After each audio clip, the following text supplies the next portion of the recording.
आइए मैडम, यहाँ से बाजूला।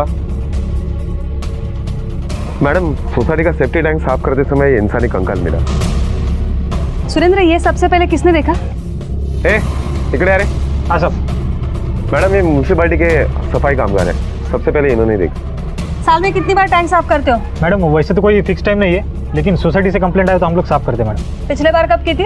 लगभग 2 साल हो गए मैडम। तो 2 साल पहले जब टैंक साफ किया था तो ऐसा कुछ हाथ लगा था जो अजीब लगा हो?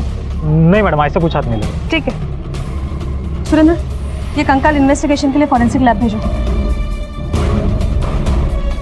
ये उदय सोसाइटी के हर एक घर की, घर में रहने वाले हर एक इंसान की डिटेल चाहिए मुझे। यहाँ कितनी फैमिलीज है, फैमिलीज में कितने मेंबर्स है, क्या करते हैं, कब से यहाँ रह रहे हैं, सब पूछो। जो भी पहले यहाँ रहता था और अब सोसाइटी छोड़ के चला गया है, सबकी डिटेल्स मंगवाओ तुरंत। Okay madam.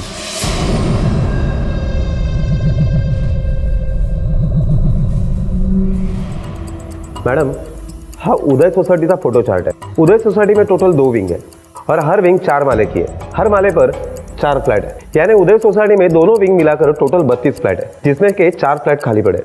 काही दिवसांपूर्वी तिथे माणसं राहत होती, पण आता राहत नाहीये। 2 साल पहले टैंक की सफाई हुई थी, उस वक्त ऐसा कुछ हाथ नहीं लगा था। इसका मतलब है अब हमें हमारी छानबीन 2 साल पहले से शुरू करनी पड़ेगी। सुरेंद्र, एक काम करा, 2 साल पहले इस एरिया में हुए सारे मिसिंग और मर्डर केस के डिटेल्स निकालो, जो रजिस्टर हुए हैं वो और जो नहीं हुए हैं वो भी। Okay madam. ये केस दूसरे केसेस से ज्यादा चुनौतीपूर्ण था। ना कोई शक्ल थी, ना कोई पहचान। इस एक कंकाल ने कई पुराने केसेस खोल कर रख दिए, लेकिन सवाल अब भी वही था कि ये कंकाल आखिर है किसका। और ज्यादातर अनुमान यही था कि मरने वाला और मारने वाला दोनों इसी सोसाइटी के ही थे। पुलिस वर्तमान से अतीत के तार जोड़ने में लग गई थी।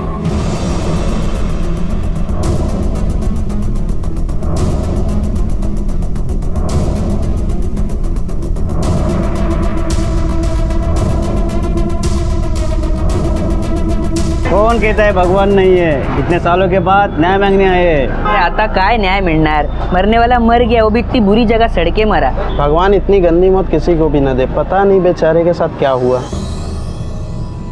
बेटा। हाँ आंटी। मुझे पढ़ के बताओ ना। हे काय ले रहे रे? सोसाइटी में मिला एक कंकाल। कल सुबह सफाई के दौरान डोंबिवली के उदय सोसाइटी में एक मानव कंकाल मिला है, जो किसी लड़की का लग रहा है और करीब 1.5 साल पुराना लग रहा है, जिसे या तो बेरहमी से मारकर उस सेफ्टी लाइन में डाल दिया गया है जहां से वो मिला है, या वो उसमें गिर के मरी है। सुरेंद्र, ये फॉरेंसिक रिपोर्ट के हिसाब से तो ये कंकाल किसी लड़की का है, जिसकी उम्र 21 से 24 साल होगी और मौत 16 से 18 महीने पहले यानी 1.5 साल पहले हुई है। इसका मतलब है अब हमें 1.5 साल पहले 21 से 24 साल की लड़कियों के मर्डर और मिसिंग डिटेल्स निकालने होंगे। मैडम, एक औरत आई है, आपसे मिलना चाहती हूँ। साहब, आपको जो कंकाल मिला है ना, मैं पक्का बोल सकती हूँ वो मेरी बेटी गायब हुई है ना, वंदना उसका ही है।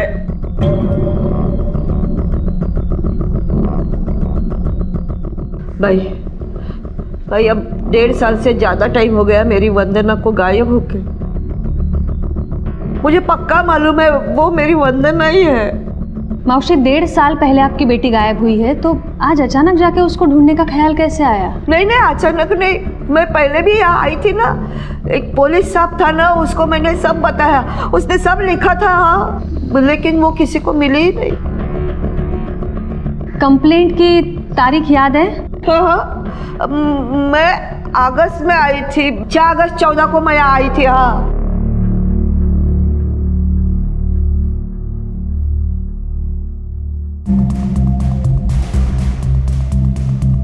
सुरेंद्र, कंप्लेंट मिली? हाँ मैडम, लेकिन केस फाइल बंद कर दी गई है। क्यों? कंप्लेंट के मुताबिक इनकी लड़की गायब तो हुई है, लेकिन कब, कैसे, कहाँ से, इसका पता नहीं चला। और दूसरी बात मैडम, अगर कहीं पर भी किसी लड़की की बॉडी मिलती है तो ये औरत वहाँ क्लेम करने चली आती है, इसलिए इसे पागल समझकर ये केस ही बंद कर दिया।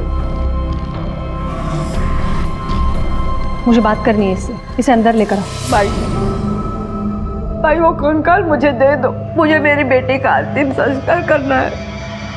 मौसी, देखिए, हमें भी जांच पड़ताल करनी पड़ेगी। हाँ, अगर ये साबित हो जाता है कि वो कंकाल आपके बेटी का है, तो फिर हमें आपको उसको देने में कोई हर्ज नहीं होगा। लेकिन भाई, मैं बोल रही हूँ ना, वो मेरी वंदना ही है। देखिए, एक बार हमें भी अपनी तसल्ली कर लेने दीजिए। आप अपने बेटी का फोटो यहाँ छोड़ जाइए। हम जितनी जल्दी हो सके कुछ ना कुछ पता करने की ज़रूर कोशिश करेंगे। सुरेंद्र, ये वंदना का केस रीओपन करो और एक बार वो उदय सोसाइटी जाकर भी चेक करो। मैडम, अगर ये वंदना है तो कमला के साथ हम उसके डीएनए मैच करवा के देख सकते हैं। हाँ, कर तो सकते हैं, लेकिन ये कई महीनों का प्रोसेस है। कंकाल के बोन से डीएनए निकाल कर मैच करना काफ़ी दिन लग जाएंगे और तब तक हम लोग हाथ पर हाथ धरे नहीं बैठ सकते।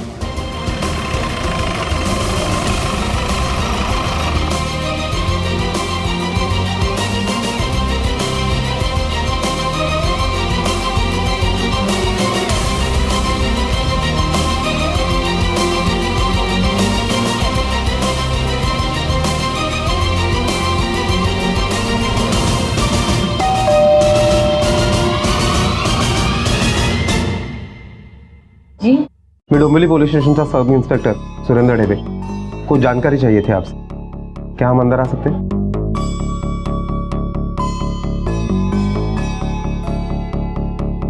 ये आपका बाजू वाला घर कब से बंद है?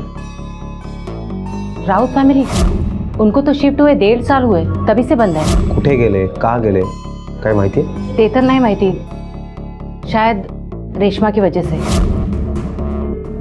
रेशमा? कौन रेशमा? रेशमा हरिभाई की बेटी है। हरिभाई बहुत अच्छे इंसान थे, लेकिन उन्हें गुस्सा बहुत जल्दी आता था। वो रेशमा को भी बहुत मारते थे, और जब रेशमा को शादी के रिश्ते आने लगे उसके बाद तो सब उल्टा हुआ। वैसे तो उन्होंने कभी बताया नहीं, पर मैंने सुना था रेशमा शादी नहीं करना चाहती थी। इसीलिए जब रेशमा को और एक रिश्ता आया उस रात को। क्यों नहीं करनी शादी? दुनिया की हर लड़की शादी करती है। तूने सोचा भी है कि तेरी वजह से शिल्पा शादी के बगैर रह जाएगी?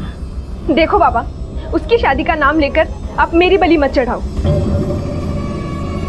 बड़ी बेटी घर में घोड़ी की तरह बैठेगी और दुनिया पूछेगी नहीं कि छोटी की शादी क्यों कर रहे हो? दुनिया तुम्हारे हिसाब से नहीं चलेगी। नहीं चलती तो भाड़ में जाए। आपको जितना मारना मार लो, मुझे शादी नहीं करनी तो नहीं करनी। बाप के सामने जबान चलाती है।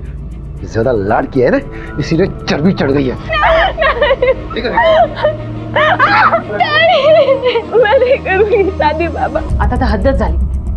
अरे रेशमा को शादी नहीं करनी तो क्यों जबरदस्ती कर रहे हैं वो? ऐसा लगता है रेशमा को पीट पीट कर मार देंगे वो। ज्यादा लाड किया है ना, इसलिए चर्बी चढ़ गई है। चलो अभी चुप रहो। हरी बाबू, वो क्या काम है रणजीत बाबू? भाऊ, वो आपके घर से चिल्लाने की और मारपीट की आवाज आ रही है। बेकार की बदनामी होगी, और इससे मारपीट से कोई रास्ता तो निकलने वाला नहीं है ना। देखो अनिल बाबू, मेरे घर पे आके मेरे को ज्ञान मत दो। मैं अपनी बेटी को मार रहा हूँ ना, तो तुमको क्या प्रॉब्लम है? अपने काम से काम रखो। मैं अपनी बेटी को प्यार करूं या जान से मार दूं, मेरी मर्जी। जाओ। अरे भाऊ,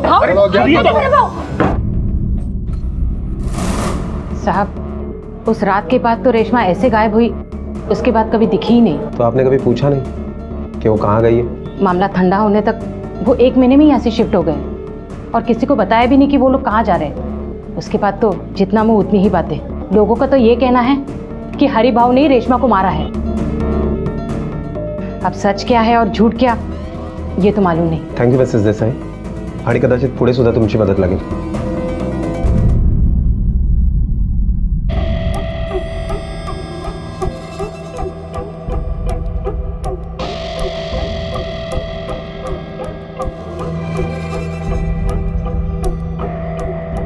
सुनिए, पुलिस अपनी सोसाइटी तक पहुंच गई है। मुझे लगता है कि हमें सब कुछ बोल देना चाहिए। पागल हो गई? क्या खाना लगा? अरे जा।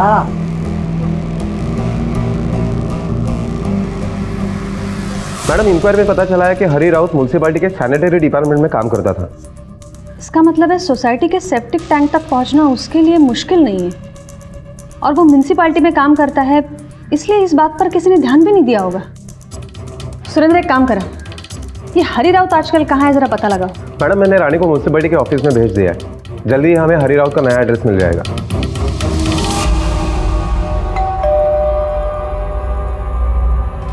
क्या है? कुठे आहे माझी मुलगी? मार डाला ना तूने उसे? अच्छा, आज 1.5 साल बाद आप लोगों को आपकी बेटी की याद आ रही है? देखिए, ये नाटक करना बंद कीजिए और जाइए यहाँ से। आप लोग के पास गई थी ना, तो आपके पास ही होगी, और कहाँ जाएगी? अगर हमारे पास होती तो हम तेरे दरवाजे पर क्यों खड़े होते? 1.5 साल से हमने उसकी शक्ल तक नहीं देखी। क्या क्या है तूने उसके साथ बता, वरना हम पुलिस में जाएंगे, तुझे जेल भिजवा देंगे। देखिए, आप लोगों को जो करना है कीजिए, जहाँ जाना चाहिए। आप लोग मेरा कुछ नहीं बिगाड़। अरे अमर, अमर दरवाजा खोल। भाई भाई दो मिनिट में 2 मिनट नहीं, 1 मिनट सुद्धा वेळ नहीं है। मैडम बहुत बिजी है, बार बार मिलने के लिए टाइम नहीं उनके पास। ऐसा मत करो मुझे। भाई भाई भाई क्या झालं? नहीं आए ना, कोई नहीं आएगा। मैं बोल रही हूँ ना, वो मेरी वंदना ही है, मुझे दे दो ना। मौसी ऐसे नहीं दे सकते हम, हमारी कार्यवाही अब तक पूरी नहीं हुई है। ठीक है, आपको जो करना है कर लो, लेकिन आपको उसे मुझे ही देना पड़ेगा। मैं बोल रही हूँ ना, वो मेरी वंदना ही है, मुझे मालूम है। भाई उसका अंतिम संस्कार करने दो, उसकी आत्मा भटकेगी, शांति नहीं मिलेगी उसे।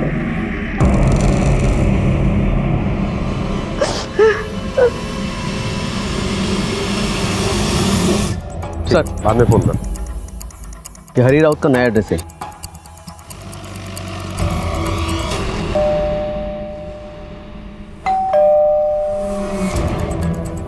हरी राउत? हाँ साहब।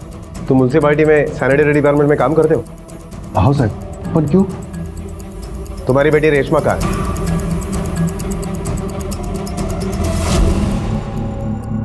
मैडम वो घर से भाग गई थी, लेकिन मुझे नहीं पता कहाँ गई होगी। तूने उसको इतनी बुरी तरह पीटा था कि पड़ोसियों को आना पड़ा बीच बचाव करने।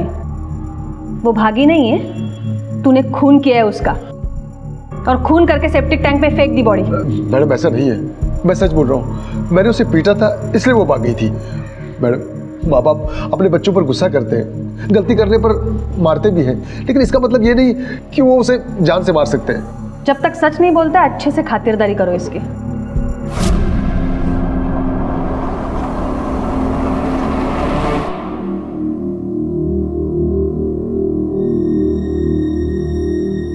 साहब। हाँ बोला। मुझे एक कंप्लेन लिखवानी है। हाँ बोलिए। साहब मुझे अमर सुरवे के खिलाफ कंप्लेंट लिखवानी है। साहब ये अमर सुरवे एक छोटा मोटा सिंगर है, एक छोटी सी ऑर्केस्ट्रा भी चलाता है, और उसी ने मेरी बेटी को गायब किया है। ये वही अमर सुरवे जो उदय सोसाइटी में रहता है? जी साहब। आपको ऐसा क्यों लग रहा है कि अमर ने आपकी बेटी को गायब किया है? मैम अमर सुरवे मेरा दामाद है। मेरी बेटी सोनाली उसके साथ उसी उदय सोसाइटी में रहती थी जिसके सेफ्टी टैंक में आपको एक कंकाल मिला है, और मेरी बेटी पिछले 1.5 साल से गायब है। अब जब मैंने अखबार में यह खबर पढ़ी तो मुझे पूरा यकीन हो गया है कि अमर ने मेरी बेटी की हत्या कर दी है। इसीलिए मैं उसके खिलाफ कंप्लेन लिखवाना चाहता हूँ ताकि मेरी बेटी को न्याय मिल सके। लेकिन वो उसे क्यों मारेगा? मैडम मेरी बेटी उससे अच्छी और मशहूर सिंगर थी, और ये बात अमर से बर्दाश्त नहीं होती थी, और इसी वजह से वो हमेशा उसे पीटता था, उसे तंग करता था। तो आपने तब उसके खिलाफ कंप्लेंट क्यों नहीं लिखवाई? मैडम हम तो करना चाहते थे, लेकिन सोनाली ने हमें मना कर दिया। वो कहती थी कि आई बाबा आप फिक्र मत करो, ये मेरी लड़ाई है, मैं खुद ही लड़ लूंगी। ठीक है, आप कंप्लेंट लिखवा दीजिए, हम इंक्वायरी करेंगे। ये केस परत दर परत खुलता जा रहा था या शायद उलझता जा रहा था। कमला, शरद और हरी राउत तीनों इस कंकाल से जोड़कर देखे जा सकते थे, और ये साबित करने के लिए तीनों के खून के सैंपल भी ले लिए गए थे। दावेदारों और संदिग्धों के बावजूद कई सवाल मुंह बाए खड़े थे। रेशमा का या सोनाली का, या फिर ये कंकाल इस फेहरिस्त से बाहर किसी और का ही था।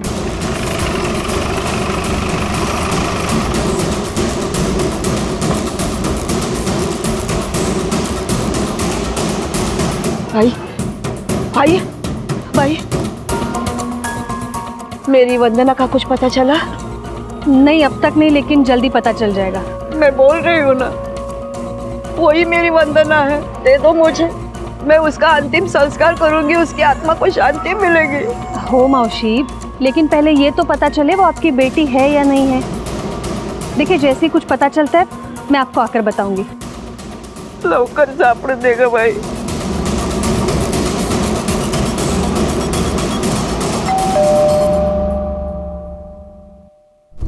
अमर सुरवे जी। सुना है बहुत अच्छा गाना गाता है तू, चल तेरा गाना सुनते हैं। खोल। मैडम मेरे और सोनाली के बीच बहुत झगड़े होते थे, लेकिन उसकी वजह वही थी, वो मेरा ऑर्केस्ट्रा हथियाना चाहती थी मुझसे, और तो और उसका अफेयर मेरे ऑर्केस्ट्रा के ड्रमर मैक के साथ था, और वो उसी की वजह से मुझे छोड़कर चली गई, क्योंकि मुझे उन दोनों के अफेयर के बारे में मालूम पड़ गया था। और मैडम बस यही सबसे बड़ी वजह थी हम दोनों के झगड़ा होने की। तेरी बीवी 1.5 साल से गायब है और तूने पुलिस में कंप्लेंट तक नहीं लिखवाई। क्यों? मैडम मैं आपसे सच कहूँ तो मैं तो पूरी तरह तंग आ चुका था उससे। मैं तो चाहता ही नहीं था कि वो वापस घर आए, इसलिए मैंने कंप्लेंट नहीं की। लेकिन मैडम मैं आपको दावे के साथ कह सकता हूँ कि वो ज़रूर उस मैक के साथ ही होगी, क्योंकि हम दोनों के बीच जब भी कुछ झगड़ा हुआ करता था तो वो हमारा घर छोड़कर मैक के पास ही जाती थी। कहाँ जा रही हो? हाँ? तुमसे दूर, मुझसे बर्दाश्त नहीं होती तुम्हारी ये बकवास और तुम्हारे बेमतलब के ताने। मैं शांति से जीना चाहती हूँ अमर। तुम्हारी रोज तुम्हारी रोज शांति का नाम मैक है ना? क्यों? जानता हूँ मैं, अपने उसी कमीने यहाँ से मिलने चाह रही होगी तुम। अपने काम से काम रखो, समझे? मैडम या तो सोनाली मैक के साथ है या फिर जरूर मैक ने कुछ किया होगा सोनाली के साथ, क्योंकि वो पहले से शादीशुदा था। देख, तुझे अगर ऐसा लग रहा है कि तू हमसे झूठ बोलकर बच जाएगा तो गलतफहमी है तेरी। नहीं मैडम मैं आपसे सच कह रहा हूँ। अगर आपको मेरी बात पे यकीन नहीं है तो आप एक बार मैक से जाके बात कीजिए, फिर आपको पता चल जाएगा कि मैं आपसे सच कह रहा हूँ या झूठ। मैक का एड्रेस दे। साई सदन सोसाइटी, बी विंग 201, घोड़बंदर। हमारे परमिशन के बिना शहर के बाहर भी मत जाना, समझे? जी। चला। भंडारी, या अमरवर लक्ष ठेवा जरा।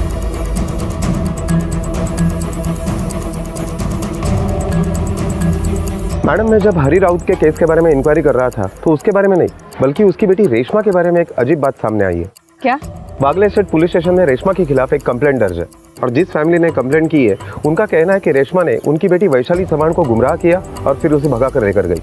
सुरेंद्र, जितना जल्दी हो सके ये वैशाली के फैमिली से पता करो कि सच क्या है।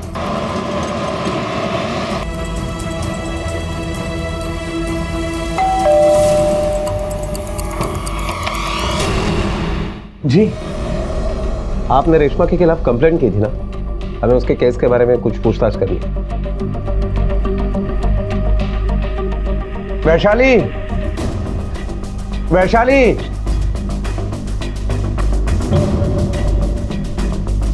हिमाजी मुल की वैशाली आए जो अब अपने घर आ चुकी है। सर हमें रेशमा के बारे में अब कोई बात नहीं करनी, प्लीज। आपको बात नहीं करनी होगी लेकिन हम कुछ जानना चाहते हैं। रेशमा के बारे में क्या जानती हो? वो मेरी कॉलेज की फ्रेंड थी और घर वापस आने के बाद मैंने उससे कोई कांटेक्ट नहीं रखा, बस इतना ही जानती हूँ मैं। और आपने वैशाली घर पर आने की खबर पुलिस स्टेशन में क्यों नहीं की? सर देखिए, मेरी बेटी मेरे घर आ गई, इससे ज्यादा मुझे कुछ नहीं चाहिए और ऐसे भी रेशमा के बारे में हम ज्यादा सोचना नहीं चाहते। देखिए, हर कानूनी कार्रवाई के कुछ नियम होते हैं। वैशाली घर पर आ गई, इसकी खबर आपको पुलिस स्टेशन में करनी चाहिए थी। आप जाकर कीजिए। कौन सा कॉलेज में पढ़ती हो? इसके कॉलेज। ये सोनाली के साथ तुम्हारा अफेयर था क्या? मैम अमर झूठ बोल रहा है, उसे तो शक करने की बीमारी है। सोनाली तो इनकी बहन जैसी थी। मैम वो बहुत गिरा हुआ इंसान है, सोनाली उससे बहुत अच्छी है। सोनाली की वजह से ही उसके पास ऑर्केस्ट्रा के शोज बढ़ते जा रहे थे और सोनाली फेमस होती जा रही थी और ये बात उसको बर्दाश्त नहीं हो रही थी। थैंक यू मेहता जी। अरे आपकी प्रोग्राम के लिए हम मना थोड़ी कर सकते हैं। नहीं नहीं, बिल्कुल नहीं। Thank you so much. तुम्हारे चाहने वालों की संख्या तो दिन ब दिन बढ़ती ही जा रही है। अब ये मेहता जी भी तुम्हारी लिस्ट में ऐड हो गए। अमर, मेहता जी हमें एक और प्रोग्राम की बुकिंग दे रहे हैं। मैं क्या पागल हूँ? बहरा हूँ मैं? मुझे कुछ समझ में नहीं आता क्या? ये मेहता जी तुमसे दिन भर फोन पे चिपके रहते हैं, तुम्हें प्रोग्राम पे प्रोग्राम दिए जा रहे हैं, तुम्हें समझ में नहीं आ रहा कि वो तुमसे क्या चाहते हैं, या फिर तुम जानकर भी अनजान बन रही हो? अमर तुम गुस्सा क्यों हो रहे हो? ठीक है, जैसा तुम कहोगे वैसा ही करूँगी। हाँ ओ हेलो, ये अपना त्रिय चरित्र कहीं और जाके दिखाना। मुझे सब पता है कि तुम कब और कहां किसके साथ गोल खिलाती रहती हो। अमर मुझे ब्लेम करने से अच्छा अगर तुम अपनी सिंगिंग इंप्रूव करोगे ना तो बेहतर रहेगा। तुम मुझे बताओगे कि इंप्रूवमेंट कैसे किया जाता है? अमर तुम इंसान से जानवर बनते जा रहे हो। मैं नहीं रह सकती तुम्हारे साथ। उनके घर का झगड़ा तुझे इतने डिटेल में कैसे मालूम? मैडम जब भी अमर सोनाली के साथ मारपीट करता था तो वो हमारे घर चली आती थी। मुझसे और मेरी वाइफ से उसको मेंटल सपोर्ट मिलता था, लेकिन फिर उसके बाद ये रोज का तमाशा हो गया और एक दिन इतना कि हम लोग भी तंग आ गए। मैक, सोनाली, क्या हुआ सोनाली?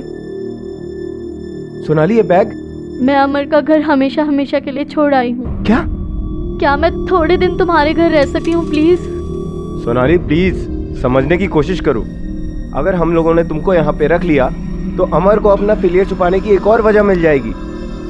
तुम मेरी बहन जैसी हो, लेकिन प्लीज रो मत सोनाली, सब ठीक हो जाएगा, मैं हूं ना। ऐसे परेशान होने से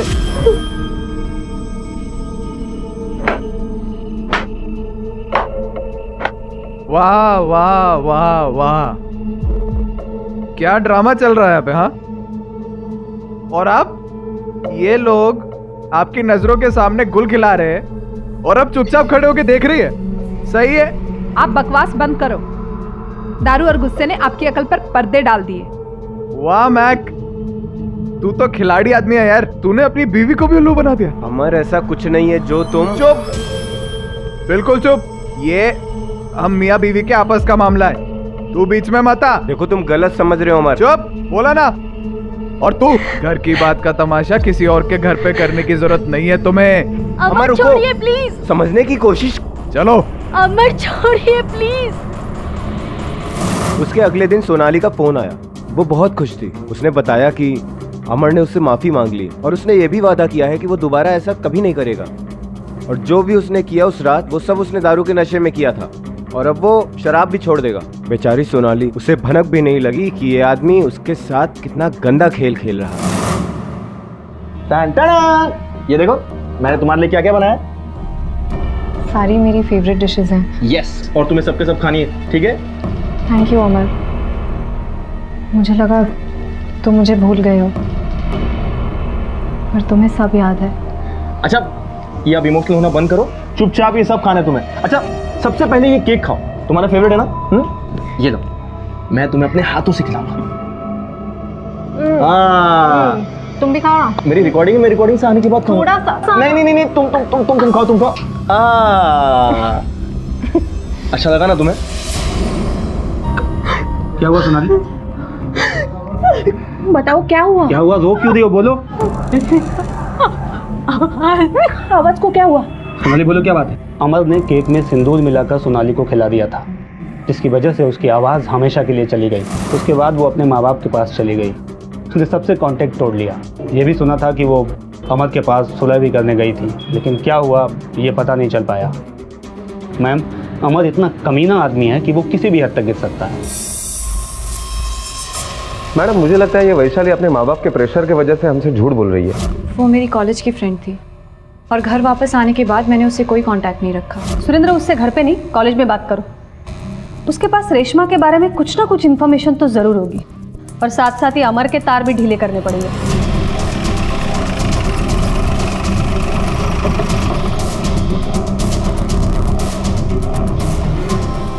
चल गाड़ी में बैठ। मैडम, लेकिन हुआ क्या? नाटक नहीं चाहिए। तूने सोनाली के साथ क्या किया ना, सब हम आ जाके बताएंगे। मैडम, मैंने कुछ नहीं किया, मैंने बताया ना आपको। ले चल अंदर बैठ। चल मैडम, मैं सच कह रहा हूँ, मैंने कुछ नहीं किया। अरे कमला बाई, तुम पुलिस स्टेशन गई थी ना, क्या बोले? बोलो। क्या बोलेंगे? उनको तो मालूम ही नहीं वो कौन है। उनको उसे मेरे को देना ही पड़ेगा, चाहे मुझे एक नहीं 1000 चक्कर लगाने पड़े। मैं अपनी बेटी का अंतिम संस्कार करके रहूंगी, देखना तो। घबराओ मत कमला बाई, आज नहीं तो कल तुम्हें तुम्हारी बेटी मिल ही जाएगी, ठीक है?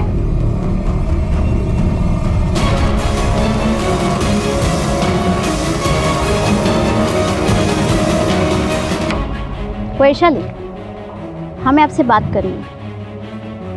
मैं आपसे पहले भी कह चुकी हूँ, मुझे इसके बारे में कुछ भी नहीं पता। देखो वैशाली, हमें एक कंकाल मिला और हो सकता है कि वो कंकाल रेशमा का हो।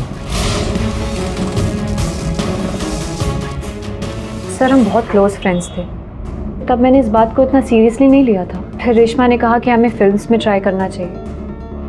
उसके ऐसे कुछ कॉन्टैक्ट्स थे जो हमें काम दिलवा सकते थे। पर जब मेरी फैमिली को पता लगा तो उन्होंने रेशमा के साथ दोस्ती ख़त्म करने के लिए फोर्स किया। पर रेशमा तब तक मुझे इतने सपने दिखा चुकी थी कि मैं बिना कुछ सोचे समझे उसके साथ भाग गई। चल चल जल्दी कर।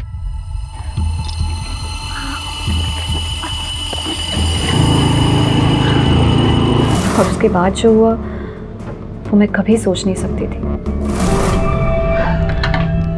आओ वैशाली।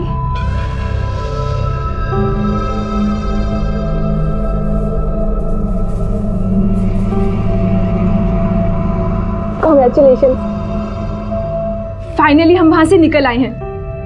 अब तुम देखना वैशाली, हमें अपने सपने पूरे करने से कोई नहीं रोक सकता।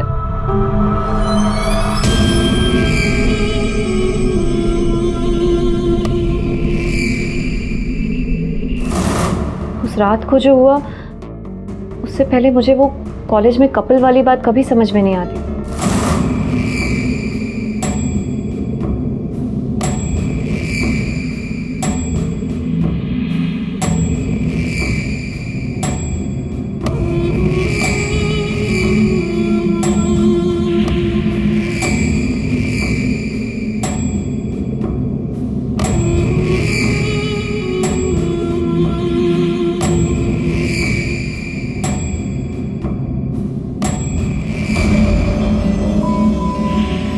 ये क्या कर रही हो तुम?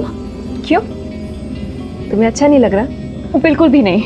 वैशाली झूठ मत बोलो, आज पहली बार नहीं, इससे पहले भी तो मैंने तुम्हें ऐसे छुआ है, तब तो तुमने कोई कंप्लेन नहीं की। और आज वैशाली, मैं तुम में अपना परफेक्ट पार्टनर देखती हूँ। और इससे पहले ये क्या बकवास कर रही हो तुम? मुझे नहीं पता था तुम्हारे दिमाग में ये सब चल रहा है, वरना रेशमा मैं तुम्हारे साथ इस घर में कभी भी नहीं आती। डिस्गस्टिंग। वैशाली, सर मैं रेशमा के साथ उस फ्लैट में 4 दिन तक थी, उसके बाद मैं घर वापस आ गई। रेशमा की छोटी बहन शिल्पा को जानती हूँ मैं। शिल्पा ही ने मुझे बताया था कि अंकल ने आंटी की बीमारी का झूठा बहाना बना के रेशमा को घर वापस बुलाया था। रेशमा जब घर आई तो उसे पता लगा कि ज़बरदस्ती उसकी शादी करवाने के लिए उसे बुलाया गया है, तो उसने बहुत हंगामा किया, इतना कि अंकल ने उसे बहुत मारा। उसके बाद वो कहाँ गई पता नहीं, कॉलेज भी नहीं आई। उसके बाद अंकल आए थे उसका नाम कटवाने। सर इससे ज़्यादा मुझे और कुछ नहीं पता। सुरेंद्र, ये हरी राउत का डीएनए टेस्ट करवाना पड़ेगा। समय तो काफ़ी लगेगा, लेकिन और कोई रास्ता भी नहीं है। और हाँ, ये अमर से भी सच बुलवाना पड़ेगा, खुद सच बोलने वाला नहीं है। मैडम, अनाथ आश्रम से रेणु कुलकर्णी नाम की एक औरत आई है, आपसे मिलना चाहती है। Madam, him as a card है, मैं अनाथ आश्रम चलाती हूँ। फिर मैंने सोचा कि मैं शायद आपकी कोई मदद कर पाऊँ, इसलिए मैं यहाँ आई। तो क्या आप जानती हैं ये कंकाल किसका है? जी नहीं, लेकिन मेरे पास एक इन्फॉर्मेशन है, शायद आपकी कोई काम की हो। बताइए। मैडम, 1.5 साल पहले एक मंजू सालवे नाम की औरत अपने 1.5 महीने के बच्चे के साथ मेरे पास आई थी, और उसने बोला कि इस बच्चे को मैं अपने पास रख लूँ, क्योंकि उसके पास रहने के लिए कोई जगह नहीं थी, और जैसे कोई रहने का इंतज़ाम होता है वो अपने बच्चे को साथ में लेकर जाएगी। लेकिन वो लौटी ही नहीं। मुझे लगा कि शायद जैसे बाकी के लोग अपनी जिम्मेदारी से भागने के लिए हमारे यहाँ बच्चे छोड़ जाते हैं, वैसे ही मंजू ने किया हो। लेकिन जब मैंने इस लड़की की कंकाल मिलने की खबर पड़ी, तब मुझे लगा शायद वो झूठ नहीं बोल रही थी। उसने आपको कहा था वो कहाँ रहती है, क्या काम करती है? हाँ, ती बोली होती कि उदय सोसाइटी में वो बाई का काम करती है, जहाँ आपको ये कंकाल मिला है, और इस उदय सोसाइटी के नाम की वजह से ही मैं यहाँ आई हूँ। थैंक यू सो मच, आपने काफ़ी इंपॉर्टेंट इन्फॉर्मेशन दी है हमें। जहां अभी तक सोनाली, रेशमा और वंदना की तलाश जारी थी, वहीं इस लिस्ट में मंजू का नाम जुड़ने से चुनौती और कड़ी हो गई थी। पर तभी राहत की सांस बनकर पुलिस के हाथ एक ऐसा सबूत लगा जो इस केस को सुलझाने में पुलिस के लिए मददगार साबित हो सकता था। मैम, ये सोनाली का सामान है। आखिरी बार जब हमारे घर आई थी तो उसने इसे यहाँ छोड़ा था।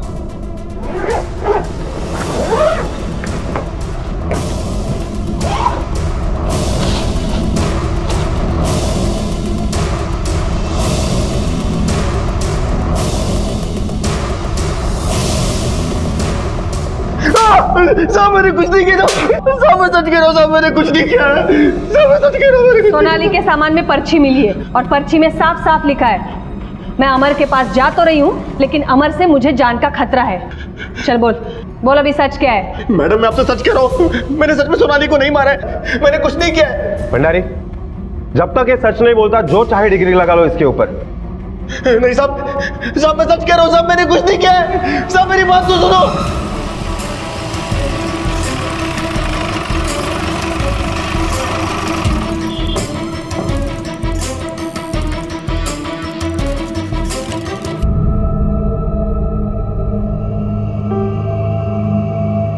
मौसी, कैसी हैं आप? आराम से। कैसे हो सकती हूँ? मैं मेरे बेटी का अंतिम संस्कार करने का इंतजार कर रही हूँ। नहीं, मैं नहीं चाहूंगी कि ये दिन कभी भी आए। मैं आपकी बेटी को मुर्दा नहीं, जिंदा ढूंढ के लाना चाहती हूँ।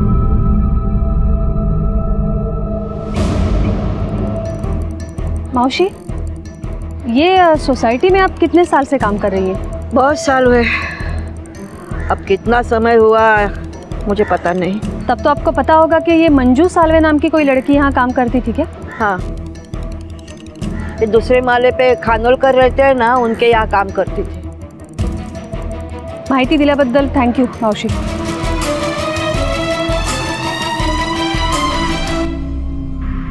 सर, ये हरी राउत की कॉल रिकॉर्ड से.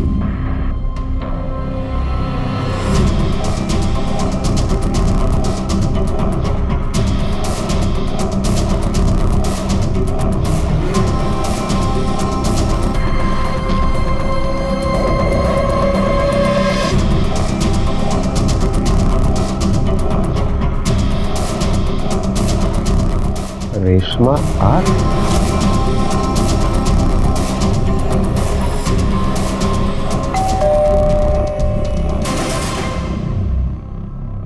अजय खानोलकर, ओ, आपसे कुछ पूछताछ करनी है.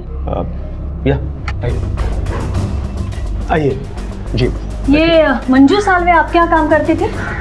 हाँ जी करती थी, पर अब नहीं. हमने उसे काम से निकाल दिया. क्यों? वो क्या है ना मैडम, उसका कितने लोगों से चक्कर चल रहा था पता नहीं. वो पेट से भी हो गई थी. हमने उसकी ये सोचकर मदद की कि आज नहीं तो कल वो सुधर जाएगी, पर वो सुधरने वालों में से नहीं थी, इसलिए हमने निकाल दिया. आपके यहाँ से कहाँ गई वो कुछ पता है? नहीं, ये हमको नहीं पता. आपका एक बेटा है ना? जी हाँ, समीर. कहाँ है वो? पिछले 1 साल से तो हैदराबाद में है, सॉफ्टवेयर कंपनी में काम करता है. ठीक है, आपके मदद की जरूरत पड़ेगी तो फिर आएंगे. जी जरूर.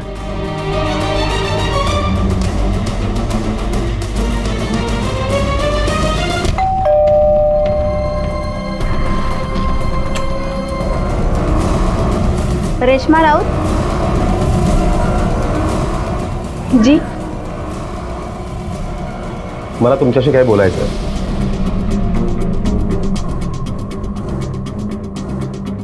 सर, मेरी फैमिली मेरे होमोसेक्सुअल होने के सच को कभी एक्सेप्ट नहीं कर पाई. मेरे बाबा मेरी शादी ज़बरदस्ती कराना चाहते थे और इसी वजह से मैं अपने घर से भागी थी. मैम, मैं सोनाली की पर्स में मिली पर्ची की लिखाई 1.5 साल नहीं बल्कि 1 हफ्ते पहले की है. मैम, ये सोनाली का सामान है. और ये हैंडराइटिंग चेक करने के बाद ये पता चला है कि हैंडराइटिंग सोनाली की ही है. Thank you. Welcome ma'am. Madam, Reshma जिंदा है. इसका मतलब ये कंकाल सोनाली, मंजू या वंदना, इन तीनों में से किसी एक का हो सकता है. नहीं सुरेंद्र, लिस्ट इससे छोटी है, लेकिन क्लियर करने के लिए हमें सोनाली के माँ बाप को उठाना पड़ेगा. वही बताएंगे ये खेल आखिर वो क्यों खेल रहे थे. राणे, पुलिस के तेरे टाइम पास के लिए? अब सच सच बोल, सोनाली कहाँ है, वरना ऐसी हालत करूंगी ना कि जिंदगी भर याद रखेगा तू. मैडम, अमर ने मेरी बेटी की जिंदगी बर्बाद कर दी. उसकी आवाज तक अमर ने छीन ली थी. 1 साल तक मेरी बेटी घर से बाहर नहीं निकली और तभी आपको उसकी सोसाइटी से वो कंकाल मिला और मुझे तरकीब मिल गई अमर से बदला लेने की. आजकल सोनाली के स्कूल में हारमोनियम सिखाती है और हमारे एक दूसरे घर में रहती है. 8 टका याला क्रिमिनल इंटेंशन के साथ साजिश करने की चार्ज में. चल. मैम, लेकिन मैम, ये कंकाल किसका था? इस लिस्ट में अब सिर्फ 2 ही नाम बचे थे. खानोलकर परिवार की मेड मंजू और कमला की बेटी वंदना. मैडम, मंजू मेरे ही खोली में रहती थी, लेकिन जब उसे बच्चा हो गया ना, तो एक दिन कोई आंटी और अंकल टाइप के आदमी और औरत आके उसे अपने साथ ले गए. उसके बाद तो कभी वापस नहीं लौटी. डॉक्टर, आपके रिकॉर्ड में मंजू सालवे के बच्चे के पिता का नाम क्या है? 1.5 साल पुराना डाटा निकालना पड़ेगा, थोड़ा टाइम लगेगा चेक करने में. ये रही उसकी डिटेल्स और ये पिता का नाम.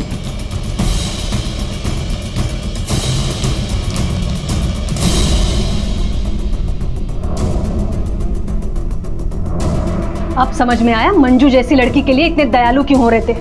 उसके बच्चे का बाप और कोई नहीं, तुम्हारा बेटा समीर था. समीर को उठाने के लिए हमारी एक टीम ऑलरेडी हैदराबाद के लिए निकल चुकी है. अब तुम दोनों सीधे सीधे सच बोलो, वरना अगर हम बुलवाएंगे तो जिंदगी में दोबारा भलाई करने का मौका नहीं मिलेगा. हाँ, मंजू हमारे इधर काम करती थी।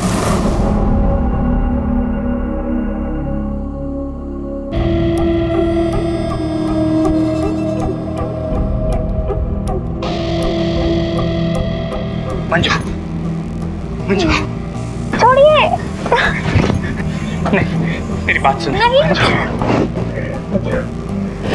मंजू,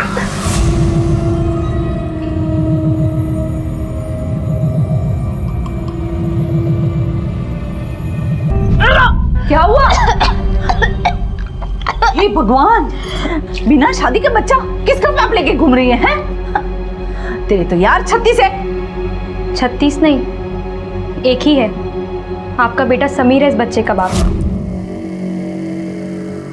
मंजू सच बोल रही है, वो मेरा ही बच्चा है। एबॉर्शन का पीरियड निकल चुका है। अगर अब एबॉर्शन होगा तो मंजू की जान को खतरा हो सकता है। हमने समीर को दूसरे शहर में ट्रांसफर लेने के लिए मना लिया। थोड़े दिन बाद मंजू ने एक बच्चे को जन्म दिया। वो लगातार हमें धमकी देती रही कि सारी दुनिया के सामने हमारा तमाशा बना देगी। वो ये भी कहती थी कि उस सबको बता देगी कि ये बच्चा समीर का है। हमारे पास दूसरा कोई रास्ता नहीं बचा था। हम उसे अपने घर ले आए।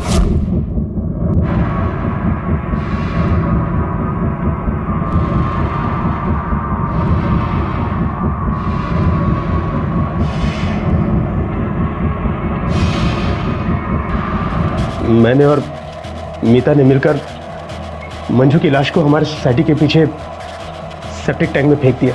सोचा जब तक सेप्टिक टैंक की सफाई का टाइम आएगा तब तक उसकी हड्डियां भी गल चुकी होंगी। अगर यही तरीका था तो अपने बेटे को क्यों नहीं मारा? उस बेचारी लड़की की जान लेकर उसके बच्चे को अनाथ कर दिया। अगर उसकी हड्डियां गल भी जाती ना तो भी तुम्हारे खिलाफ कुछ ना कुछ सबूत जरूर मिल जाता हमें, क्योंकि जुर्म छुपता नहीं है, अपनी कहानी खुद कहता है।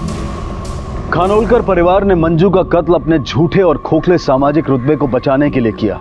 वो मंजू के अपने संतान के प्रति प्रेम को समझ ही नहीं पाए और उसे मार दिया। अमर खानोलकर को मंजू के कत्ल के लिए और मीता को उसका साथ देने, साजिश करने और सबूत मिटाने के लिए इंडियन पीनल कोड की अलग अलग धाराओं के तहत गिरफ्तार किया गया है। पुलिस ने कमला की बेटी वंदना को भी ढूंढ निकाला, जो वाकई में जीवित थी। पुलिस ने उसे एक रेड लाइट एरिया से बरामद किया और उसे देखकर कमला की खुशी सातवें आसमान पर थी। वंदना, वंदना,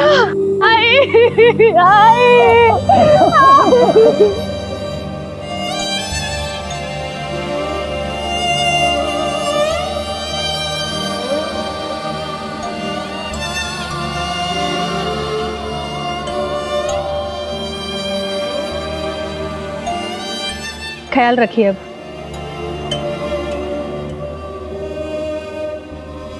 ये बेहद जरूरी है कि हम स्वार्थी ना बने, सच का साथ दें, सिर्फ अपने नहीं बल्कि दूसरों के जज्बात को भी समझें, वरना ये मैं और मेरे की लड़ाई जेल तक पहुंचाने में कोई कसर नहीं छोड़ेगी।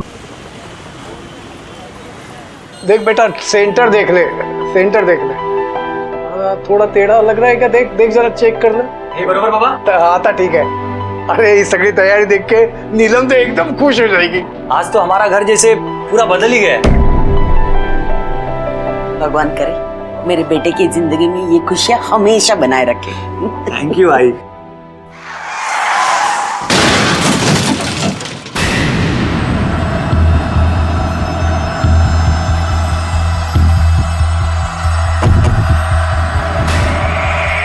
आजोबा कांग्रेचुलेशन। हाँ शीतल, तुम्हारी कुछ बात हुई है नीलम से? नहीं, अभी तक वो घर नहीं आई। अच्छा ठीक है, मैं उसे कॉल करता हूँ फिर से। राहुल, लागला का फोन? नहीं माँ, उसका फोन नॉट रीचेबल आ रहा है। तो अब क्या करे बेटा? पुलिस में जाना ठीक होगा? बाबा आप भी खामखा परेशान हो रहे हो, कहीं फंस गई होगी, आ जाएगी।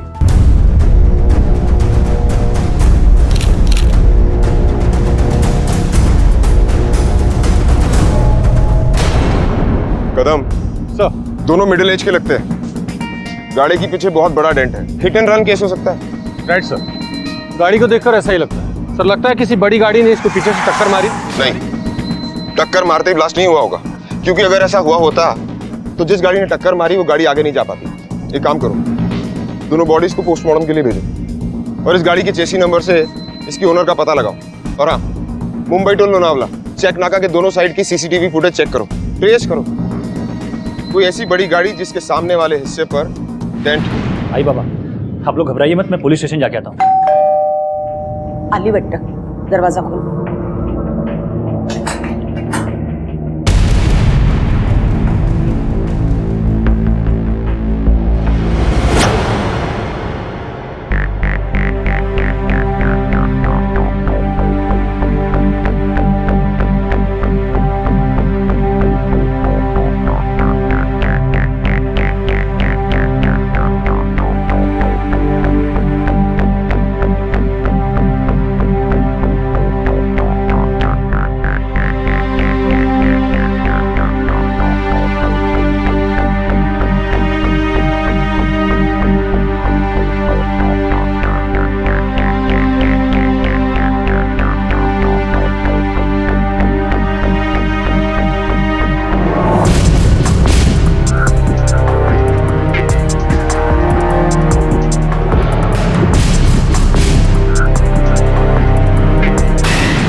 एक तरफ मुंबई में रहने वाली नीलम सड़क दुर्घटना में मौत का शिकार हुई और दूसरी तरफ महाराष्ट्र के एक गांव अठावी में रहने वाली एक युवती अपनी जिंदगी से परेशान है। आज के इस केस में अलग अलग और दूर रहने वाली इन दो स्त्रियों की कहानियों के सिरे जब आपस में मिलेंगे तो सामने आएंगे कुछ अनदेखे अनसुने अपराध के खुलासे जो आपकी सोच से भी परे होंगे।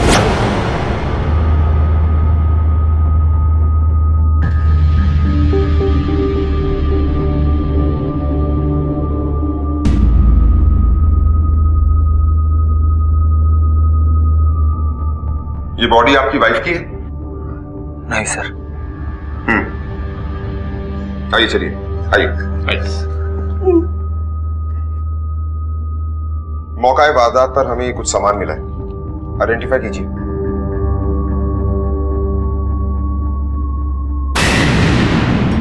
ये तो नीलम की ड्रेस है, यही पहनकर तो वो बाहर गई थी।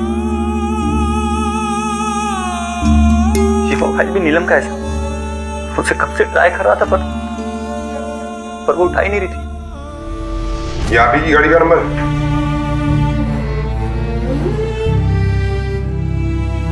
मिस्टर राहुल, ये गाड़ी हमें हाईवे पर जली हुई कंडीशन में मिली, लोनावला टू मुंबई हाईवे। इस कार में आपकी वाइफ ही नहीं, उनके साथ कोई और भी था। दोनों की बॉडी बहुत बुरी तरह जली हुई है। वैसे आप जानते हैं कि वो शख्स कौन था जिसके साथ आपकी वाइफ बाहर गई थी?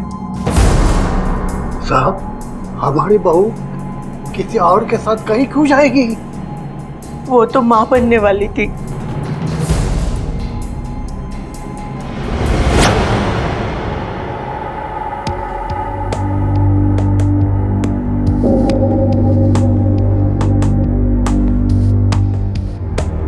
विशाखा,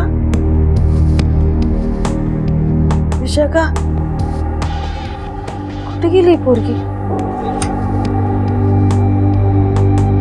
विशाखा, ए विशाखा, ए बेटा, ए राजा, यहाँ क्यों सोई है? यहाँ क्यों सोई राजा? चल आई, हाँ? अब नींद लग गई, पता नहीं चला। ओ चल चल मेरे पास सो जा, आजा आजा सो जा।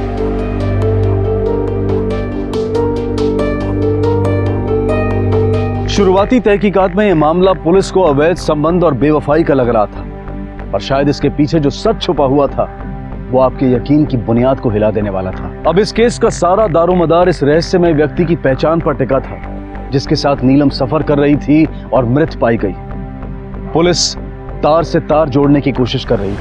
सर, ये नीलम लोनावला की तरफ क्या करने गई थी? वो भी एक आदमी के साथ। वहां तो ज्यादातर कपल्स जाते हैं ना। लेकिन कदम, मुझे ऐसा लगता है कि राहुल और उसके माता पिता हमसे कुछ छुपा रहे हैं। या फिर नीलम इनसे कुछ छिपा रही थी। कदम, नीलम की कॉल रिकॉर्ड्स निकलवाओ।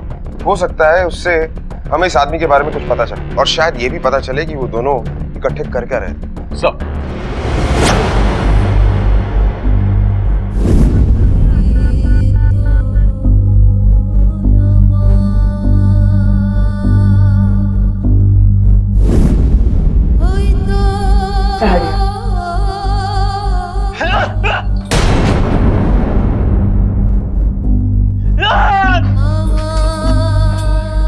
राहुल काय झालं? काय करतोय? देवा, पावलास रे बाबा, सोने जैसी बेटी दी मेरे को, मेरा नाम जरूर रोशन करेगी। जय साई राम।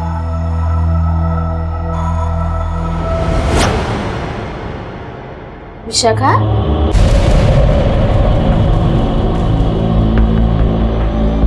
क्या हुआ? काय पाहिजे तुला? अगं आई, काय नाही, वो मैं देख रही थी कि इस साल में तूने एक भी नई साड़ी नहीं ली। हो भाई ग, बड़ी चिंता है मेरी तेरे को। हाँ, तुझे नौकरी लगने दे, हर महीने एक साड़ी लूंगी, वो भी जबरदस्ती। अरे पानी क्यों आया आंखों में बेटा? तू ना विशाखा बड़ी नरम दिल की है, तू दिल को ऐसे मजबूत बना। ये दुनिया है ना बाहर की, यहाँ अच्छे लोग कम और बुरे लोग ज्यादा रहते हैं। ये भर दे।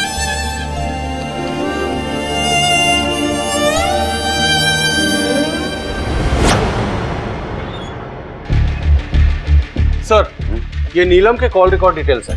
इस कॉल रिकॉर्ड में एक नंबर सामने आया है जिसमें नीलम की काफी बातें होती थी, लेकिन अब ये नंबर बंद है। ये नंबर किसके नाम पर रजिस्टर्ड है? सर, ये नंबर किसी पंकज सालस्कर के नाम पर रजिस्टर्ड है और ये पंकज सालस्कर का एड्रेस पुणे का है, शिवाजी नगर। हो सकता है ये वही आदमी हो जो नीलम के साथ कार एक्सीडेंट में मरा है। कदम, मैं नीलम के घर जाकर उसके घर वालों से इन्फॉर्मेशन इकट्ठी करता हूँ। तुम शिवाजी नगर जाकर इस आदमी के बारे में सारी इन्फॉर्मेशन इकट्ठी करो। सर। चलो। पंकज सालस्कर, ये नाम सुना है आपने? नहीं, हमने ये नाम कभी नहीं सुना। इंस्पेक्टर साहब, नीलम और राहुल की जिंदगी में क्या चल रहा था, इसके बारे में हमने ज्यादा कभी इंटरफेयर नहीं किया है और वैसे भी हमें ज्यादा कुछ नहीं पता। राहुल कहाँ है? इंस्पेक्टर साहब, बहू के मौत के बाद राहुल काफी परेशान था। हमें डॉक्टर को बुलाना पड़ा। डॉक्टर ने उसे नींद की गोलियां दी है, वो गोलियां खाकर सो गया है। इस वक्त उसका आराम करना बहुत जरूरी है। देखिए, एक काम और भी जरूरी है, इस केस की इन्वेस्टिगेशन। हमारे लिए जानना बहुत जरूरी है कि वो इंसान कौन था जो नीलम के साथ कार में था। अगर आपको यही जानना है कि नीलम के साथ कौन था, तो जाके उसकी माँ को पूछो ना, नीलम की जिंदगी में कौन था, किसके साथ उसके चक्कर थे। इसके बारे में हम क्या जाने? देखिए, दुनिया भर की खबर रखती है उसकी माँ, तो उसको अपनी बेटी के बारे में खबर नहीं होगी? इंस्पेक्टर साहब, ये सच कह रही है। आप नीलम की माँ से पूछिए ना, आपको जरूर पता चलेगा। अच्छा, ये बताइए कि नीलम की माँ रहती कहाँ है?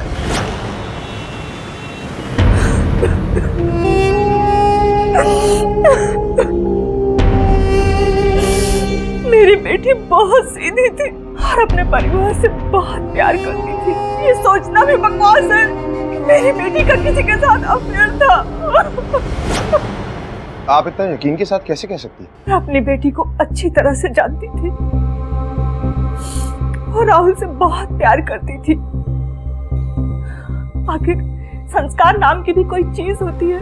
देखिए, एक बार फिर अपने दिमाग पर जोर डालिए, सोचिए। पंकज सालस्कर, ये नाम आपने पहले सुना है? मैंने आपसे कहा ना, मेरी बेटी का किसी के साथ अफेयर नहीं हो सकता। अच्छा, ये बताइए कि आपकी बेटी नीलम ने कभी अपने ससुराल वालों की बुराई की हो आपके सामने? कुछ ऐसा कहा हो जो आपको अजीब लगा हो? नीलम के सास ससुर नीलम और राहुल के रिश्ते के खिलाफ थे, लेकिन राहुल ने उनकी बात नहीं मानी। शादी के कुछ महीनों बाद ही उन्हें नाराज होने की एक और वजह मिल गई। लीजिए। बस झालं नाटक। धोखा किया आपने, धोखा हमारे साथ। एक तो बांझ लड़की मेरे बेटे के पल्ले बांधी, ऊपर से प्यार का नाटक। 6 साल हो गए शादी को, अब तक नीलम की गोद सुनी है। पर ऐसा भी तो हो सकता है कि ये बच्चों के आपस का निर्णय हो, वो अभी कुछ समय तक बच्चा नहीं चाहते हो। ऐसा कुछ नहीं है। गप्पा बसा, कान खोलकर सुन लीजिए। या तो 6 महीने के अंदर हमारे घर में खुशखबरी आएगी, नहीं तो आपकी बेटी घर वापस आएगी। समझ लो। ऐसा कैसे चला तुम्हें चला ना।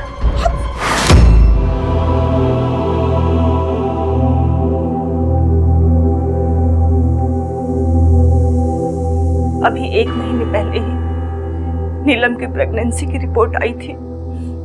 6 साल बाद वो प्रेग्नेंट हुई थी।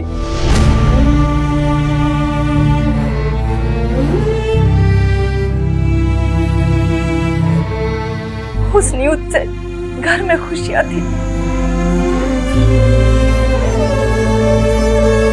सब खुश थे।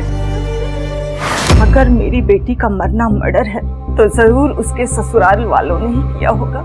सिर्फ बच्चे की प्रॉब्लम थी या कुछ और भी था? मुझे नहीं पता, मेरी बेटी ही पागल थी जो ऐसे लोगों का साथ निभा रही थी।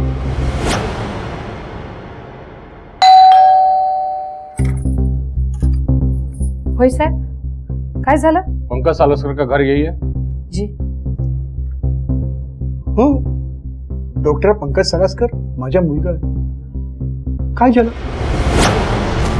पुलिस जब पंकज सालस्कर के घर पहुंची तब कुछ चौंका देने वाले सच सामने आए। बूढ़े माँ बाप के लिए पंकज की मौत की खबर दर्दनाक थी। उन्हें नीलम से उसके रिश्ते के बारे में कोई जानकारी नहीं थी, लेकिन पुलिस ने एक अहम सुराग खोज निकाला कि पंकज खुद एक गायनेकोलॉजिस्ट है। क्या है इस रहस्यमय अपराध के पीछे, ये तो आने वाला वक्त ही बताएगा। एक तरफ नीलम की मौत और दूसरी तरफ विशाखा की कहानी। इन दोनों का आपस में क्या रिश्ता था?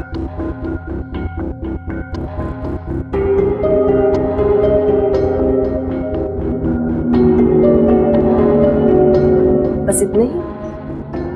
बाकी के पैसे? मैं कोशिश कर रही हूँ, बहुत जल्द आपको सारे पैसे दे दूंगी। वक्त और इज्जत अगर हाथ से निकल जाए ना विशाखा, तो फिर वापस कभी नहीं आते। वक्त तो तुम गंवा रही हो, कहीं इस वजह से इज्जत भी न चली जाए। लेकिन मैं सच में बहुत कोशिश कर रही हूँ, और एक बार में इतने पैसे लाना ये थोड़ा मुमकिन नहीं है ना। 1 महीना, सिर्फ 1 महीना, उसके बाद कुछ नहीं। जितने जल्द हो सके वैसे पैसे जमा कर देना, वरना तुम तो जानती हो ना तुम्हारी माँ। नहीं, सब हो जाएगा, मैं अरेंज करती हूँ। जल्दी करना विशाखा, तुम्हारे पास वक्त बहुत कम है। कुछ भी करो पर पैसे जमा कर दो।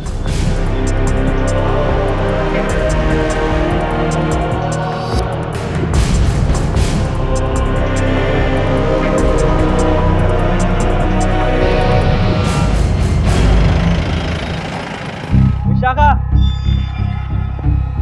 तू मेरा फोन क्यों नहीं उठा रही है? मेरे पीछे पीछे मत आ, मुझे कोई बात नहीं करनी है तुझसे। अरे पर क्यों? किया है मैंने तुमसे? कौन सी गलती गिनाऊं तुझे? सारी गलती तेरी है। देख मनु, यहाँ से निकल जा, मुझे कोई तमाशा नहीं क्रिएट करना है। अरे एडी हो गई क्या? अरे बता तो सही, किसी ने कुछ कहा तुमसे? मी सांगते तू नीन। अरे पागल हो गई तू?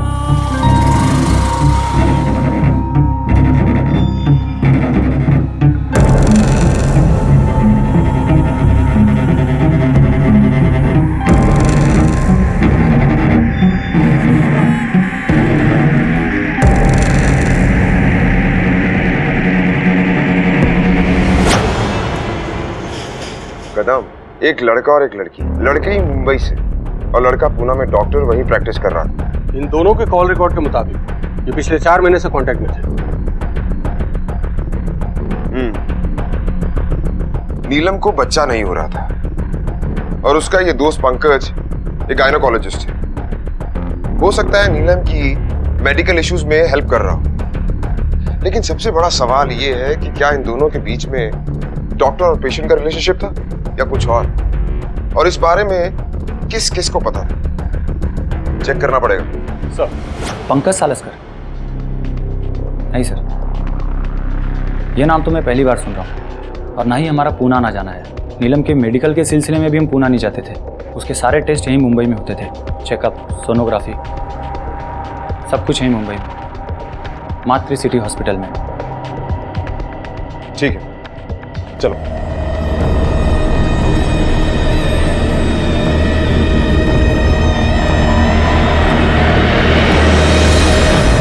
कदम, 4 महीनों से नीलम और पंकज एक दूसरे के साथ टच में थे और राहुल को इस बारे में पता भी नहीं। या तो ये राहुल बहुत अच्छा एक्टर है या फिर इतना बिजी कि अपनी बीवी के लिए इसके पास टाइम ही नहीं। पता करना पड़ेगा। चलो सर।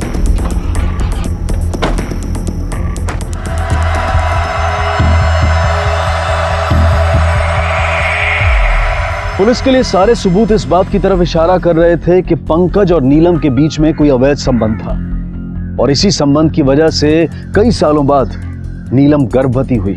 एक तहकीकात से सामने आई ये हकीकत जिससे इस पूरी इन्वेस्टिगेशन को एक नया मोड़ मिल गया जब पुलिस टीम उस हॉस्पिटल पहुंची जहां पर नीलम का इलाज चल रहा था। नहीं सर, मिस्टर पंकज नाम के कोई भी डॉक्टर यहाँ प्रैक्टिस के लिए नहीं आते। क्या कभी किसी स्पेशल केस में उनका यहाँ आना जाना हुआ होगा कुछ घंटों के लिए? सर, यहाँ जो भी डॉक्टर प्रैक्टिस के लिए आते हैं ना, उनका रिकॉर्ड मेंटेन होता है और रिकॉर्ड के अकॉर्डिंग यहाँ कोई भी डॉक्टर मिस्टर पंकज नाम के तो नहीं आए। Hello inspector, I am doctor Sethi. Any problem? Doctor, हमें आपकी पेशेंट नीलम यादव और डॉक्टर पंकज के बारे में कुछ इन्फॉर्मेशन चाहिए। आइए केबिन में बैठ के बात करते हैं। नीलम यादव, आपकी पेशेंट जो प्रेग्नेंट थी, she is no more. Oh sorry, लेकिन वो प्रेग्नेंट नहीं थी। मतलब उनका यहाँ ट्रीटमेंट चल रहा था लेकिन वो प्रेग्नेंट नहीं थी। डॉक्टर, हम नीलम यादव की रिपोर्ट्स देख सकते हैं? श्योर। सिस्टर, नीलम यादव की रिपोर्ट ले आइए।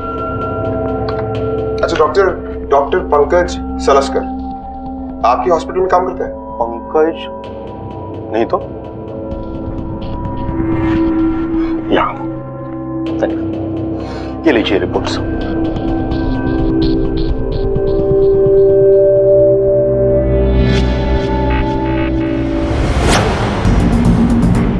सर, नीलम की पोस्टमार्टम रिपोर्ट आ चुकी है। डॉक्टर सेठी की न्यूज कंफर्म है। नीलम को भी प्रेग्नेंट थी।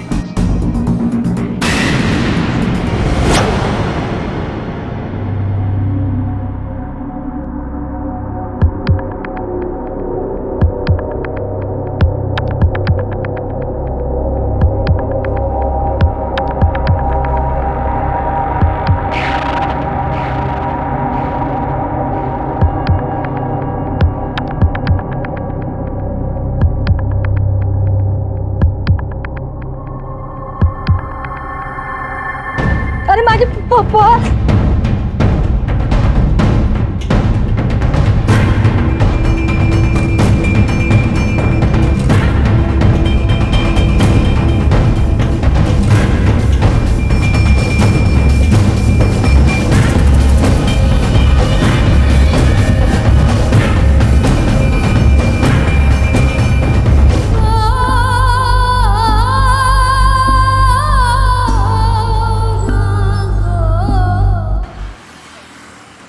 यही तो सोचती थी मैं, अचानक ये चमत्कार कैसे हुआ? एक नंबर की चुड़ैल थी वो।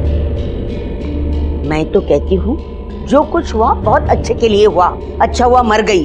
इस बार कोई अच्छी सी लड़की देखकर मैं इसकी शादी कराऊंगी और ये देखूंगी कि कहीं वो बांझ न हो।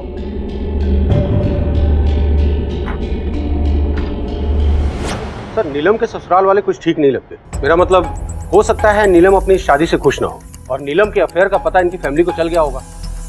तो सर, ये भी हो सकता है कि नीलम और पंकज को मारने की सुपारी इन लोगों ने किसी को दी और राहुल के पिता का ट्रांसपोर्ट का बिजनेस है।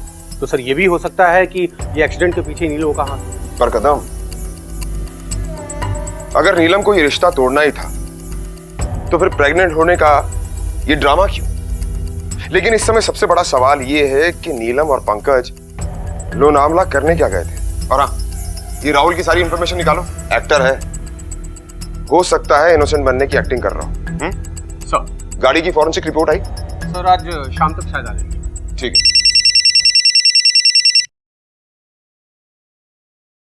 सर, राहुल की शादी की बात किसी और लड़की से चल रही थी 3 महीने पहले। ठीक है कदम। सर, ये राहुल के माँ बाप को पुलिस स्टेशन बुलाओ। सर, क्यों मारा? किसको दी सुपारी? ट्रांसपोर्ट का बिजनेस है ना तुम्हारा? हमने कुछ नहीं किया साहब, कसम से। इस लड़की को जानती हैं आप? मैं याद दिलाता हूं, ये वही लड़की है जिसके साथ आपने अपने बेटे की शादी 3 महीने पहले फिक्स की थी। कुछ याद आया? बोलिए। बहू को बच्चा नहीं हो रहा था इसलिए। पहली बीवी के होते हुए दूसरी बीवी का प्लान, अगर वो भी प्रेग्नेंट ना हो तो फिर उसे भी मार देती। और फिर तीसरी शादी। शर्म आनी चाहिए आपको। हमने कुछ भी नहीं किया सर। फिर किसने किया? राहुल ने। राहुल, नीलम की बात सुनकर ना, baby I am really sorry for you baby, but I am so happy कि अब हमें चोरी चोरी चुपके चुपके कुछ भी करने की जरूरत नहीं पड़ेगी।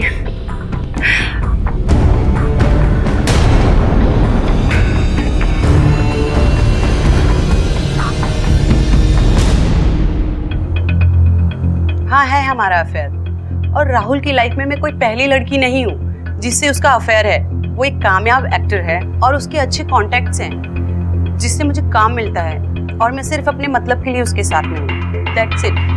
देखिए सर, मेरा काम ऐसा है कि शूटिंग की वजह से मुझे हफ्ते महीनों घर से बाहर रहना पड़ता है। अपनी बीवी से ज़्यादा तो मैं एक्ट्रेस के साथ होता हूँ। कई सिटीज़ में ट्रैवल करता हूँ, ऐसे में हो जाता है कभी कभी। मानता हूँ कि ईशा से मेरा अफेयर है, लेकिन ये बात नीलम को पता थी और उसे कोई प्रॉब्लम नहीं थी, क्योंकि वो ये जानती थी कि सच्चा प्यार मैं सिर्फ उससे करता था। ये सब तो बस यूं ही टाइम पास। तो ऐसी प्यार, दिल, तो ऐसे शब्द भी आपको आते हैं एक्टर साहब। वैसे थोड़ी बहुत एक्टिंग हम भी कर लेते हैं, देखना है? देखिए सर, ये बात आप लोगों के पल्ले नहीं पड़ेगी। आप लोगों को तो बस शक करना है।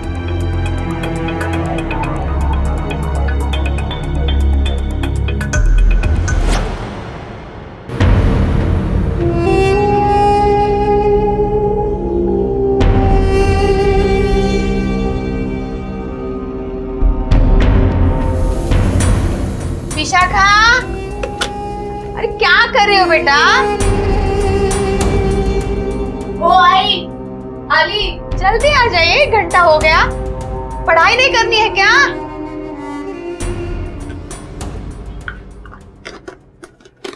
चल जल्दी, मैं झटझट चाय बनाती हूँ। हाँ? क्या कर रही थी इतनी देर तक? और ये देख, चेहरा ठीक से पोछा भी नहीं। कैसी लड़की है तू? हाँ, बड़ी हो गई ना सुना तो।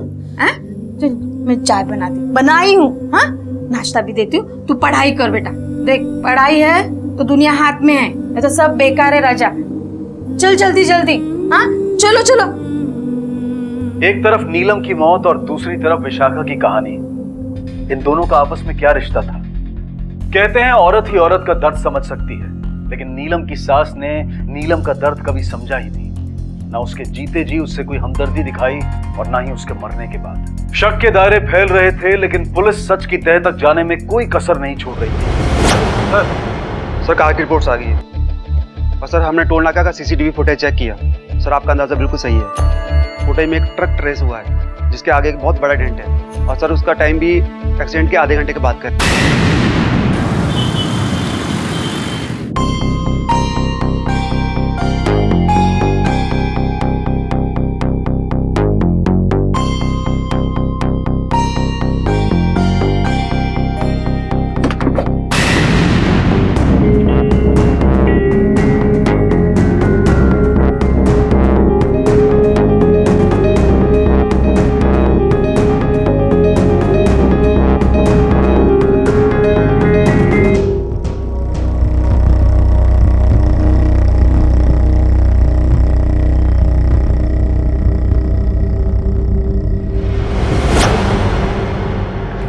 तुझे उसी ने भेजा है ना? अपनी जान लेगी मेरी। मैं खुद परेशान हूँ, मैं क्यों तुम्हें मारूंगी? मतलब? मेरा नाम विशाखा है, मैं उस औरत को जानती हूँ।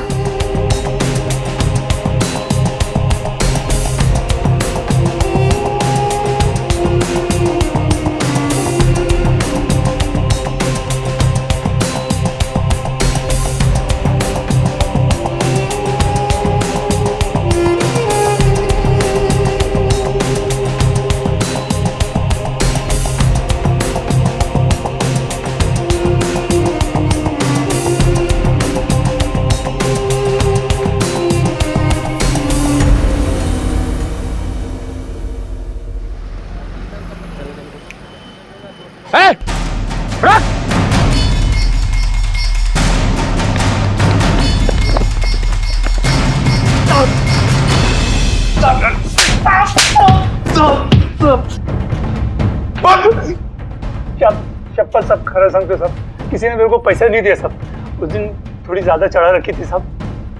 बाल बच्चे वाला आदमी हूँ, खूनी नहीं हूँ, पैसा लेके किसी को नहीं मारता साहब। मैं घबरा गया था, इसलिए मैं भाग गया साहब। तू जादव ट्रांसपोर्ट के लिए ट्रक चलाता है ना? कौन जादव ट्रांसपोर्ट साहब? 2 लोगों की जान गई है तेरी वजह से, सजा तो तेरे को जरूर मिलेगी। सब कुछ ठीक है, मेरे को जाने दो ना साहब।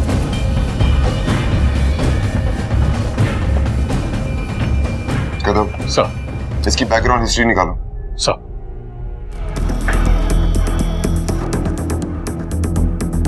कैसे हुआ ये तो? देखिए ना, एक डॉक्टर को कैसे कोई मार सकता है? सर, मैंने ही आपको फोन किया था। आप कौन है? जी, मैं पड़ोसी हूँ। आपने किसी आदमी को आते जाते देखा हो? नहीं, मैंने नहीं देखा। लखन, एक काम करो, बॉडी को पोस्टमार्टम के लिए भिजवाओ और सारे घर की अच्छी तरह से तलाशी लो। शायद ये मर्डर पैसे वैसे के चक्कर में तो नहीं हुआ। Yes sir. Sir, truck driver और नीलम के ससुराल का कोई कनेक्शन नहीं। सर, डॉक्टर पंकज ने एक्सीडेंट के दिन किसी डॉक्टर सुरभि नाम के गायनेकोलॉजिस्ट से बात की थी। उनका क्लिनिक लोनावला में है, ये उसका एड्रेस है। नीलम और एक गायनेकोलॉजिस्ट से ट्रीटमेंट। कदम सर, चलो देखते हैं।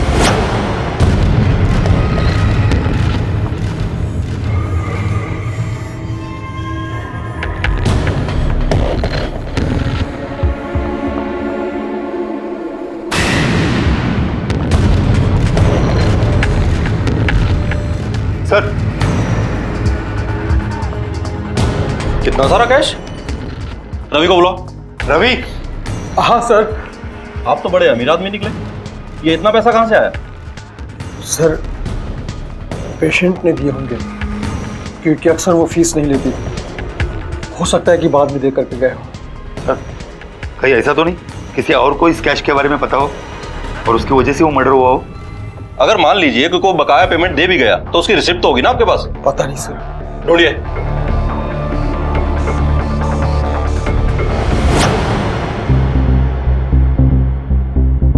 ये तो बहुत ही शॉकिंग न्यूज़ है। पंकज बहुत ही अच्छे डॉक्टर थे, मेरे बैचमेट थे वो। पंकज और नीलम बहुत ही अच्छे दोस्त थे। क्योंकि नीलम कंसीव नहीं कर पा रही थी, इसलिए वो अपना ट्रीटमेंट मातृ सिटी हॉस्पिटल में करवा रही थी। वहाँ उसे कुछ टाइम के बाद पता चला कि वो प्रेग्नेंट है, पर आई थिंक वहाँ उसे कुछ गड़बड़ लगी, जिसकी वजह से सेकंड ओपिनियन के लिए डॉक्टर पंकज नीलम को मेरे पास लेकर आए। अच्छा डॉक्टर, ये बताइए कि वाकई में क्या नीलम प्रेग्नेंट थी? जी नहीं, नीलम प्रेग्नेंट नहीं थी, बट डॉक्टर जीवन की रिपोर्ट के according she was pregnant. Doctor जीवन? लेकिन डॉक्टर, हम वहाँ डॉक्टर सेठी से मिले, नीलम का वही ट्रीटमेंट कर रहे थे। जी नहीं, डॉक्टर सेठी तो उस हॉस्पिटल के डीन हैं, उनका ट्रीटमेंट डॉक्टर जीवन कर रहे थे। नीलम का सच चौंका देने वाला था।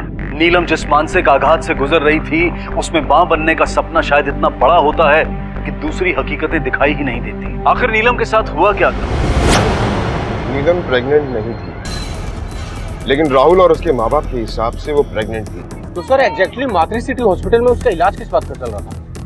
यही तो पता करना है कदम। लेकिन एक बात समझ में नहीं आई, डॉक्टर सेठी ने हमसे ये क्यों छुपाया कि नीलम का ट्रीटमेंट डॉक्टर जीवन कर रहा था? कदम सर, एक काम करो, डॉक्टर सेठी और डॉक्टर जीवन दोनों की हरकतों पर नजर रखो।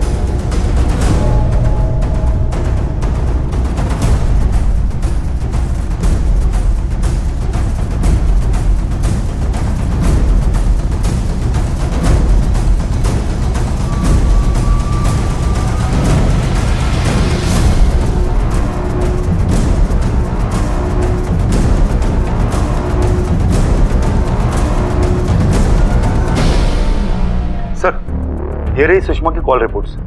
डॉक्टर जीवन से काफी बातें हुई उनकी। सर, हो सकता है डॉक्टर सेठी ने हमें। ये रही डॉक्टर जीवन की कॉल रिकॉर्ड। कदम सर, इन रिकॉर्ड्स को बारीकी से चेक करो। जीवन एक डॉक्टर है और आमतौर पर ऐसे लोगों को काफी कॉल जाते हैं। ये चेक करो किस नंबर पर सबसे ज्यादा बात हुई। हो सकता है हमारे हाथ कोई पुख्ता सबूत लग जाए।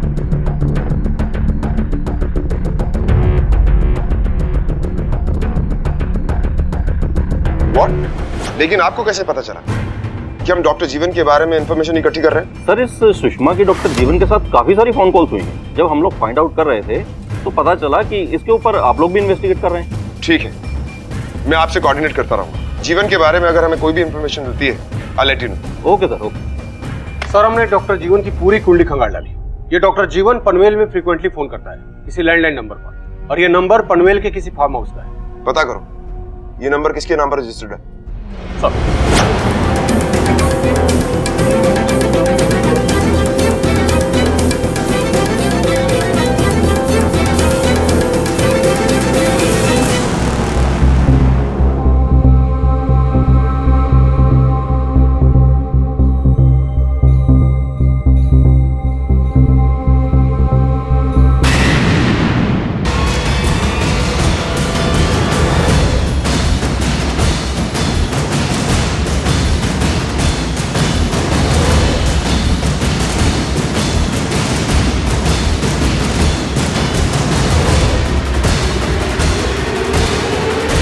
कैसी हो? Hands up! घर का कोना कोना छान मारो, जो मिले गिरफ्तार करो। डॉक्टर! डॉक्टर, रोक!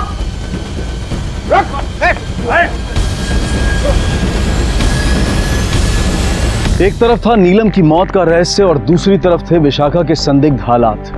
पुलिस ने नीलम की हत्या को रूल आउट नहीं किया था और अब पुलिस उस हकीकत के बिल्कुल करीब थी जहां आकर नीलम और विशाखा के बीच के संबंध का खुलासा होने वाला था। Sir sir sir sir sir sir sir sir बताता हूँ, सब बताता हूँ सर, सब बताता हूँ। जिन लोगों के खुद के बच्चे नहीं हो सकते, उन लोगों पर क्या गुजरती है ये कोई आम आदमी नहीं समझ सकता।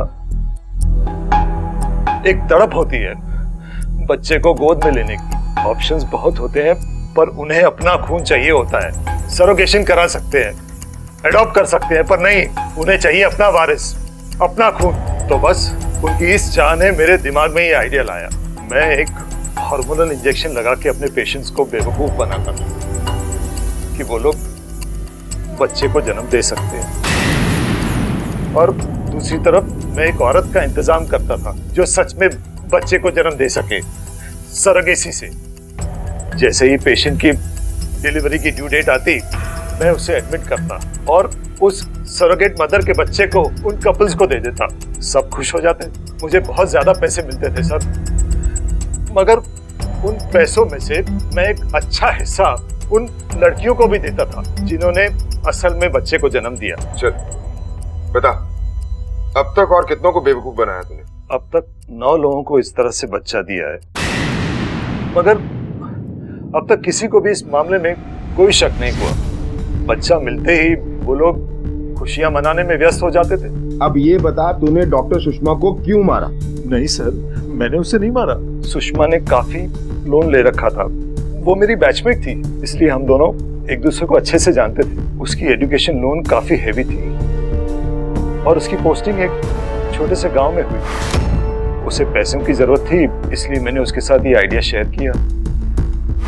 लोग कितने विश्वास के साथ एक डॉक्टर का दरवाजा खटखटाते।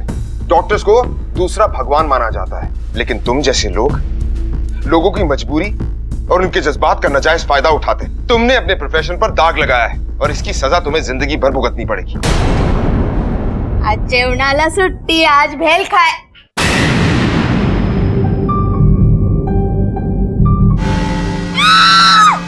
विशाखा, विशाखा, अरे काय माहिती काय झालं? मी बाजारात गेले होते बाहेर. विशाखा, ए विशाखा, ए जायला, ए मला माहिती मला. विशाखा, आगे क्या हुआ? मैं मलेरिया की पेशेंट थी। डॉक्टर सुषमा बहुत अच्छे से बात करती थी, मुझे बहुत अच्छा लगता था। वो मेरी बहुत अच्छी दोस्त बन गई थी। मैं उससे अपनी सारी बातें शेयर करती थी। एक बार मनु ने मुझे किस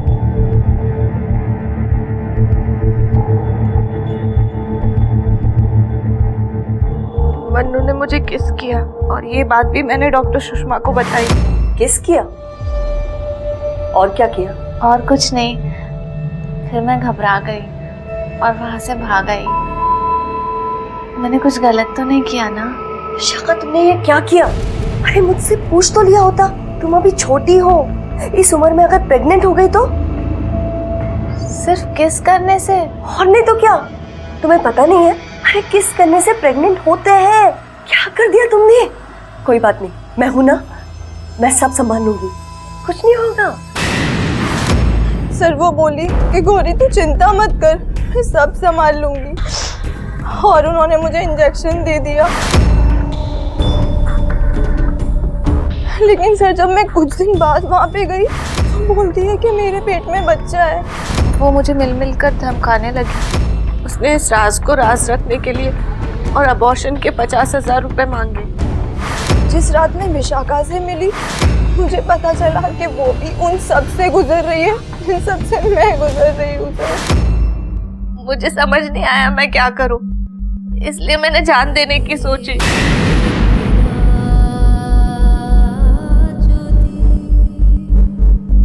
जल्दी करना विशाखा, तुम्हारे पास वक्त बहुत कम है। कुछ भी करो पर पैसे जमा करो।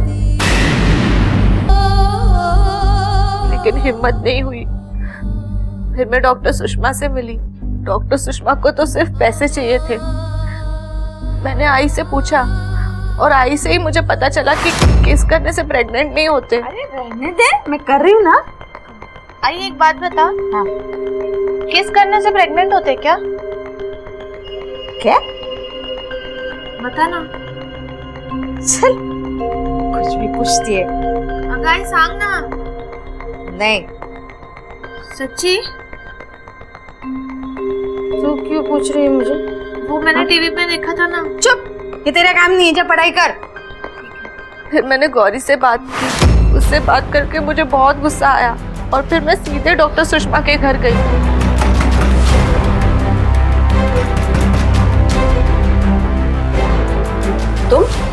तूने मुझे झूठ बोला, धोखा किया तूने मेरे साथ। शांत, अंदर आ। मुझे सब पता चल गया है। आई ने मुझे बताया किस करने से कोई प्रेग्नेंट नहीं होता। अरे ये तो मैं भी जानती कि तू प्रेग्नेंट नहीं है। किस करने से कोई प्रेग्नेंट थोड़ी ना होता है। मैं सबको बता दूंगी। देखना तेरे साथ क्या करती हूँ। क्या बताएगी किसको? मेरा कुछ नहीं होगा।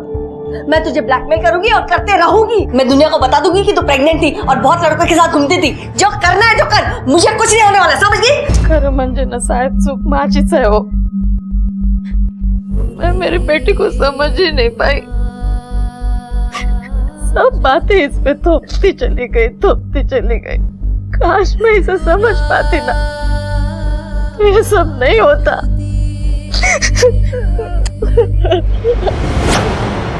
मिस्टर राहुल, आपकी पत्नी नीलम ने आपको कभी धोखा नहीं दिया। पंकज सालस्कर के साथ उनके कोई नाजायज संबंध भी नहीं और ना ही उन्होंने अपनी प्रेगनेंसी की बात झूठ कही। शी वॉज इनोसेंट, जिन्हें कोई शायद समझ नहीं पाया। काश मैंने एक बच्चा अडॉप्ट कर लिया होता तो ये सब कुछ होता ही नहीं। शायद नीलम की मौत का जिम्मेदार मैं ही।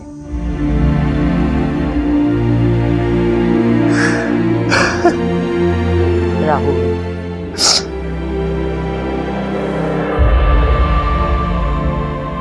संसार चलाने से लेकर परिवार संभालने तक शायद ही ऐसा कोई काम होगा जो स्त्री को ना करना पड़े, चाहे वो पत्नी के रूप में हो, मां के रूप में हो, बेटी बहन या फिर दोस्त के रूप में।